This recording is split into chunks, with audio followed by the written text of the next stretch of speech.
Bien Ouais, sûr, il peut bien être un sûr, bon manager parce qu'il bien a le sûr, bon profil bien et sûr, c'est un entraîneur qui connaît les Lions, qui effectivement. connaît le jeu des Lions, qui Ça, connaît aussi la façon dont Mhm. ces jeunes évoluent, leur Exact, mentalité parce qu'il exact, a été professionnel. tout à Il a fait. joué en Espagne, il a Bien joué sûr. en France, Mhm. il a été finaliste Mhm. de la Coupe d'Afrique, il a joué Effectivement. la Coupe du Monde. On se rappelle encore de sa La, fameuse talonnade la lors de talonnade la de Coupe du Pape Monde Thiaw 2002. peut permettre à Henri Camara de Oui, de marquer réaliser le doublé. le doublé, Oui, oui. donc face Et d'éliminer la Suède. Sénégal-Suède, Oui, oui, oui, tout à hein, fait. de Ibrahimovic, on se Exact, rappelle bien exact, de tout à fait. Larsson Effectivement. en 2002, qui nous a fait rêver tout en tant que Exact, jeune. tout à fait. Donc il fait partie en tout cas de cette génération dorée, il connaît très bien le football sénégalais. Effectivement. Voilà. Après cela, on va aborder maintenant le face-to-face qui aura lieu ce week-end à Mambal Franc. Donc c'est un face-to-face qui aura lieu ce week-end, un face-to-face qui sera très chaud, Explosif. explosif, Ah parce ouais, que ah ouais. déjà à l'arène nationale l'autre jour, Ils ont annoncé c'était la très couleur. chaud, ils ont annoncé la couleur. Comment a été provocateur, quoi. Oui, très A beaucoup provocateur. provoqué son Oui, adversaire. à Mambal Franc, ce Tout à week-end fait. c'était très chaud. Exact. Déjà, comment tu as vu les deux lutteurs à Mambal Franc? bon, les deux lutteurs de ce jeu, ils sont tellement excités, quoi. Donc, tu vois. Parce que Ama Baldé, c'est un très bon lutteur. Et Franc aussi, c'est un bon lutteur aussi. Parce que pour faire l'analyse sur les deux lutteurs, je pense pas que ça va pas être facile, quoi. Parce que ce sont des lutteurs qui ont eu le fougou en même temps aussi. Il s'est lutté, bagarré et tout ça. Ils ont eu le profil de lutteur, quoi. Donc, c'est quelque chose. Bon, en matière, si en matière de, comment dire ça, en matière de la boxe, moi je donne faveur à Franc. Parce que Franc, on a déjà entraîné dans la salle Suleiman Bey et j'ai vu ses capacités, j'ai vu son capacité. Donc je me suis dit que l'avantage sur la boxe, c'est Franc, quoi. Donc, tu vois. Mais ce sont C'est Franc qui a beaucoup plus d'avantages au niveau de la boxe. voilà, sur la boxe, c'est Franc. Pourtant, Ama Baldé est un bon bagarreur. Ah oui, c'est un bon bagarreur. En fait, tu sais, Ama Baldé et Franc, c'est pas pareil. Parce que, tu sais, Franc, lui, il a la capacité, il sait lutter, en fait. D'abord, il sait lutter. Deuxièmement, il sait pointer ses coups. Parce que, on a déjà rencontré dans une salle de boxe. J'ai vu, on a pris des gants, lui et moi. Qui, Franc et toi? Franc et moi. C'était aux Almadies, la salle de Malmey. Vous avez été sparring partenaire. Partenaire. Lui et comment il Papa Sow et l'autre lutteur, comment il s'appelle, j'ai oublié son nom. On s'entraînait ensemble, en fait. Donc, j'ai vu son capacité, en fait. Toutes ses capacités, il a eu de l'avantage sur la boxe. Par contre avec Aman, il a des capacités sur la boxe, mais pas comme Franc. Lui, il peut donner des coups en même temps pour chercher la porte Pour t'attraper, pour lutter t'attraper, lutter avec toi. avec toi. Mais Franc, c'était pas la même chose, quoi. Franc, il peut mettre sur ses appuis, en même temps bagarrer avec toi. Donc, il faut mettre en même temps bagarrer avec toi sans chercher de t'attraper, quoi. Par contre, Donc, tu veux dire que Franc au Dakar? Donc, c'est ça, même. Ouais. Donc, en termes de bagarre, Franc est beaucoup plus Je donne l'avantage sur Franc, en fait. sur Franc. Lamine? Bon, en tout cas, moi, je dis que c'est du 50-50, hein, si je peux m'exprimer ainsi. Ouais. Bon, tous les deux Mais leaders il y a l'expert possèdent en boxe qualités. qui nous Ouais. dit que Franc est beaucoup plus à l'aise. Parce que j'ai déjà tutoyé Franc. Ok, tu l'as déjà côtoyé, quoi. Ensuite, Il a été sparring partenaire de Franc. Ok. Parce que c'était bon, ce que je t'ai dit, c'était en 2021 justement, en 2020. Dans les périodes du corona.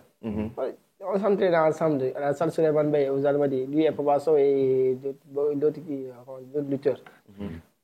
jël na ay gants xam na bu baax fu muy pointé ko par contre Ama Baldé c'est quelque lutteur boo xam ne il maîtrise plus la lutte en même temps aussi c'est un athlète aussi tamit c'est un athlète boo xam ne au moins si bëreem la lay wone athlétisme quoi mën na bëree fii ba suba te du mën na am na cardio bi quoi cardio de lutte mais pas cardio xeex dafa am cardio de lutte ak cardio xeex parce que boo xoolee am na mbëri yoo xam ne mën nañ xeex fii ba suba duñu sonn am nañ mbëri yoo xam ne mën nañ bëri fii ba suba tamit ñoom duñ sonn Ama Baldé moom si loo boobu la bokk loo wax ne mun na bëri fii ba suba te du sonn parce que actuellement fu mu nekk nii am na benn allure boo xam ne mu ngi ci moom si dernier comme si dernier combat bu mu jógee am na demoon naa sama dafa jóge woon France ma jóge waaw moom Gris Bordeaux am na allure bu mu jógee France tamit am na allure bu mu jógee tamit te France c'est un gars boo xam ne au moins dafa am fugu buy wax sax fugu jëfeem fugu ba fa dafa am confiance ci moom dafa am confiance tamit ci moom donc si wàllum bëre mi ñaa bis bu ñuy jàppandee ci wàllum bëre mun naa ne foofu moom du ma si am analyse que kii moo dàq wala kii moo dàq mais si wàllum boxe bi wax mun naa ne Franc moo gën a jaar yoon que Ama Baldé quoi. Pourquoi? Parce que pourtant tous les deux Franc tant que droite lay jiital Ama Baldé même chose tous les deux ils mettent en avant le pied droit. Ouais. Et en termes de boxe qu'est-ce qui fait la particularité? Ok parce que boo xoolee Franc moom tant que droite lay jiital te Franc ragalul ay coups. te Franc mun na taxaw au moins nga dóor mu riposter boo dóoree Ama Baldé mun na dóor mu riposter taxawaat ci ay appui parce que même bëri yoo xam ne dañuy riposter ak daw jàpp par contre at Franc mun nga dóor mu riposter taxaw tamit di la xaaraat di lootoo yow nga taxaw mu boxe ak yow tamit aussi moom ay appui mun na boxe si appui par contre at Ama mun nga dóor tag mu riposter rek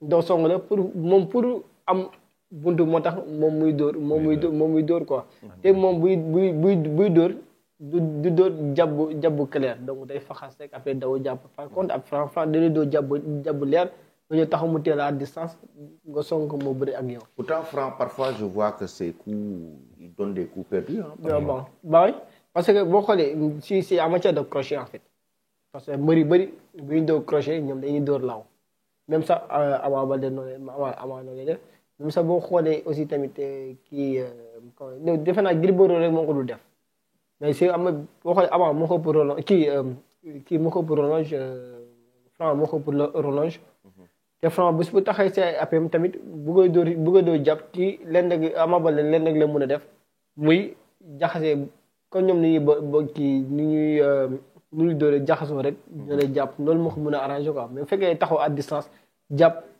mun naa du arrangement Ama Baldé quoi franchement. Donc qu'est-ce qui arrange Ama Baldé dans ce combat? Ama Baldé du arranger Ama Baldé actuellement fu mu nekk nii mu bañ a bagaare ak moom parce que bu bagaaree ak moom mun na réer si ay bagaaram mun na juum si combat am lenn laa koy wax bu fekkee man maay moom mu jafe ko mu mettre ay appui mu mettre si ay appui vu que kii dafa njool. mu mettre sa ay appui kan Franc dafa njool Ama Baldé na mettre sa ay appui bañ a reculer taxaw léewtoo ak moom di dóor ay jàpp mu bañ a songo moom mu gis lu leer doo ko mën a songo ak moom quoi parce que bu mu xeex ak moom bu mu jaxasoo ak moom. Mais dans ce cas Ama Baldé ne va pas se bagarrer ni lutter avec Franc. Donc en fait mun na Ama Baldé son profil c'est un profil beaucoup plus offensif. Voilà c'est un lutteur très offensif. Voilà xam nga moom offensif lay bëri chaque jour. booy xool boo moom Malick Niang di nga ni mu bëri ak Malick Niang. bi mu bëri ak Malick Niang dafa bàyyi Malick Niang dóor ko 1-2 mu reculer mu ñëw taxaw mu Malick Niang di dóor moom bu mu doon boxe moom mu jaxasoo ak moom ci bëri. c'est que si loolu la amee avantage. kii buy ñëw pour xeex mu jaxasoo ak moom ci bëri bu mu sax jéem di xeex ak moom parce que bu jéem a xeex ak moom du avantage am parce que na bàyyi kii xeex na bàyyi Franc di xeex mu jaxasoo moom ci suuf ci bëri bu mu sax jéem a xeex ak moom xam naa bis bu jaxasoo moom ak moom ci bëri dina loo xam ne bëre bu gaaw lay neex ba bëre bu moom loolu mooy avantage léegi en matière de Franc man tam bi bëree at Ama Baldé Franc bu mu ko may fu muy jaxasoo ak moom pour bëree moom lenn mooy objectif bu Franc moom moo war a diriger. bu mu bàyyi kii di ko diriger Ama di ko diriger. moom na diriger si ay dóor na diriger si ay action na diriger si ay bëree loolu moo ko mën a permettre au moins mu am lu mu bëgg quoi. parce que bu dégloo rek Ama Baldé da koy dab parce que Ama Baldé c'est un athlète en matière de lutte. mun na bouger mun na def lu nekk ci biir combat bi en même temps ngeen jàppante. am na condition boobu noonu mais bu ko bàyyi mu koy diriger foofu rek du doon avantage quoi. Donc il a carrément évoqué les avantages de Ama Baldé et de Franc dans Effectivement, notre champion Pape Mamadou Sow a évoqué les qualités des deux lutteurs. Il a bien précisé que la bagarre est le fort la bagarre est le fort de Franc. Alors que Franc, Ama, s'il veut sortir victorieux de ce combat, doit privilégier la lutte pure, quoi. En tout cas, ce sera un combat explosif, comme je l'ai dit tantôt, parce que c'est le derby Pikine Parcelles. Bon, pour côté palmarès, Franc a 12 victoires en 12 combats, n'a pas encore concédé de défaite. Et il est à deux longueurs d'atteindre le record de Modou Côté Lo. standing, Ama Baldé a eu un standing plus élevé. Oui, d'accord. Ama Baldé l'a un peu devancé dans l'arène. Normal qu'il ait un standing beaucoup plus élevé. Ama aussi a un bon palmarès. Il a disputé 16 combats pour 13 victoires, 3 défaites. En tout cas, ce sera un combat très plaisant, quoi. Ama aussi voudra battre Franc pour venger de Modou Lo qui l'a récemment terrassé, quoi. Et cette défaite le reste à travers de la gorge, quoi. Ouais. Et c'est une défaite amère. Exact. Maintenant, par rapport au combat, on peut s'attendre à un combat très rapide ou un combat qui va tirer en longueur. Bon, on peut s'attendre sur tous les deux. Un combat très rapide et un combat qui va durer. Parce que ce sont des jeunes, en fait. Ce sont des jeunes. Ensuite, dañoo nekk ay jeunes yoo xam ne dañoo kenn ku nekk da nga am lu nga bëgg. Franc dafa am fugu jeunesse kii tamit am fugu tamit jeunesse ñun ñëpp am ay mbooloo aussi. Bis bu ñu taxee que combat bi mën na doon combat bu gaaw tamit mën na doon combat bu yéex parce que c'est difficile à analyser entre Franc et Ama Baldé, quoi. Parce que ce sont des gens yoo xam ne am nañu qualité bi. Qualité mbër bi yëpp mais le dernier face-to-face était très chaud à l'arène nationale. Comment tu as vu le dernier face-to-face, l'accrochage qu'ils ont eu? Ah, foofu lan lay wax sax parce que boo xoolee accrochage bi ñoom ak kii Franc kii dafa daw ñëw tëkku ko gars yi di poñante foofu xeex nga xam ne ñu si ay mbër yi ñemente lañ ko wax ñoom ñaar amul kenn koo xam ne ragal nga sa morom wala amul kenn koo xam ne bàyyi xel sa morom, quoi. moo tax ma ne la combat boobu dafa nekk combat boobu difficile à analyser. Parce que combat bu nekk di nga xam na nga koy analyser combat bu nekk di nga xam la nga ciy wax mais combat Franc at Ama Baldé donc dafa nekk combat boo xam ne képp ko si xam ne da nga ciy wax rek wala ko si analyser rek da nga analyser loo xam ne si seen potentiel ñoom ci li ñu mënee ci nga koy analyser mais comme que ni kii moo dàq bëri wala kii moo dàq wala kii mooy daan wala kii. C'est difficile à analyser. Tu analyses juste leur potentialité. Voilà, c'est ça même. Et Franc, tu dis, mais Pape, ce que tu as dit là, c'est un risque énorme. Que côté bagarre, Franc, moi je donnerais Franc beaucoup plus côté lutte, mais côté bagarre. Parce que, boo xoolee lutte bi, comme ma rek, Ama Baldé athlète la si lutte. Athlète, comme Modou Lo nu mu nekkee athlète complet. Modou Lo boo xeexale moom mun a xeex ak yow, mun a bëri ak yow mën a gi mais Ama Baldé dafa nekk ni koo xam ne comme ça Thiès rek en fait man ñoo koy jëlee rek comme ça parce que dafa nekk ni koo xam ne bis boobu jàppante moom bëree ci biir bëri bi mën na def ay action yoo xam ne bés boo amul kat yow doo mën a def loolu day bëri ak yow, quoi. Moom bëri lay def moom nekkul moom privilégié lu sax dóor bi moom day bëri te kenn Franc bis bu jàppante ak kii di ko topp say action baax moom muy diriger mu naan du avantage am du doon avantage. mais pourquoi nga jox Franc avantage au niveau de la boxe? Ok léegi pourquoi je donne Franc l'avantage au niveau de la boxe parce que Franc c'est un gars boo xam ne moo ko gën a njool de un. Pourtant moom Ama Baldé ils ont. boo xoolee boo xoolee à peu près la même taille. à peu près boo xoolee ay relonge kii comment dirais-je relonge Franc moo gën a gudd mu ngeen tolloo taay sax mais boo xoolee si loxo yi di doon loxo yoo xam ne kii loxo mun na gën a gudd kii loxo mun na gën a gàtt, quoi, en fait. boo xoolee Franc si wàllum relonge avantage bi si Franc la nekk si wàllum relonge parce que Franc bu gis na ay combat bu tegee si affaire di dóor ay jàpp pour kii atteindre ko c'est tout un problème pour Ama Baldé atteindre ko c'est tout un problème mun naa ne fa Ama Baldé est-ce que dina dugg pour jàppante ak moom. bu jëlu risque. du mën a dugg sax pour jàppante moom moo tax si wàllum boxe bi Franc moom mooy moom laa jox avantage si wàllum boxe bi si wàllum bëri moom bis bu ñu jàppante moom bu kii Ama Baldé bis bu diriger Franc moom mun naa ne Franc day ñàkk combat. Et tu penses quoi de ce combat? C'est un combat, et l'analyse que Pape a fait, parce qu'aujourd'hui, on sait que c'est un combat qui a un enjeu énorme pour Ama Baldé. C'est lui qui est revenu pour prendre Franc, alors qu'il pouvait prendre d'autres ténors. Donc, mais il a préféré avoir un combat choc contre Franc. Face à Franc. Et on sait que c'est un combat à gros risque pour Ama Baldé. Effectivement. C'est un combat à gros risque pour Ama, mais si Ama a accepté d'en découdre avec Franc, sûrement il veut le battre et venger la défaite que Modou Lô lui a infligée, quoi. Ça lui a resté en travers de la gorge. Bon, le combat peut durer comme le combat peut être éclair. Ça dépend, quoi, des consignes que les deux lutteurs vont bénéficier de leur staff. Mais en tout cas, ce sont deux lutteurs qui sont très offensifs.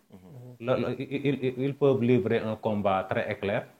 Franc maîtrise bien le corps à corps et le pugilat, comme l'a dit le champion, par Mamadou Sow. Ama aussi maîtrise la lutte, quoi. En tout cas, ce sera un combat explosif qui va régaler les amateurs. Qui va régaler, on espère bien que ça va régaler les amateurs. On l'espère bien. Et tu penses que ça peut se terminer par un KO? Non, je ne pense pas. Je pense pas. Tu ne penses pas? Non, je ne pense pas. Non, ça va terminer par la lutte, mais pas le KO. Pas le KO, par exemple. Je ne pense pas. Ama Baldé n'a pas cette force de frappe. Franc n'a pas cette force de frappe. Non, parce que, bon, les deux, je connais pas les parcours, mais je pense que les deux, ils n'ont jamais...